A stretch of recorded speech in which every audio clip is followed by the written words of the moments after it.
म्हणजे जय शिवराय. मी आता किल्ले विशाळगडावरती भगवंतेश्वर महादेवाच्या मंदिरात.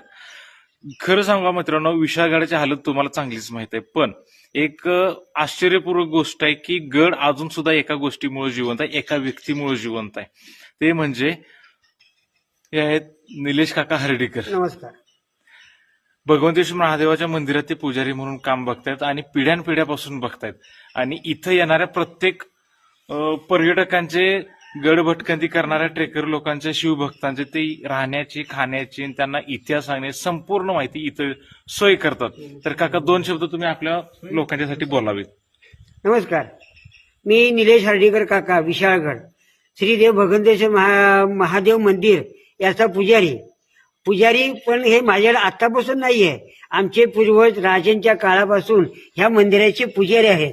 थोडक्यात सांगायचं म्हणजे काय की ह्या विशाळगडावरती म्हणण्यापेक्षा आसपासच्या 40 किलोमीटर गावामध्ये मी फक्त एकच ब्राह्मण आहे. तो देखील अजून देखील ह्या ठिकाणी टिकून आहे. सांगण्यात तात्पर्य म्हणजे कसं, ह्या इथं तुम्ही समजा जर विशाळगडावरती आलात तर भगवंताचे मंदिर आहे, महादेव मंदिर, तुम्ही अवश्य भेट द्या. इथे भेट दिल्यानंतर मी तुमची इथे राहण्याची, जेवणाची, चहा पाण्याची, नाश्त्याची सोय मी तुम्हाला करून देऊ शकतो. धन्यवाद काका.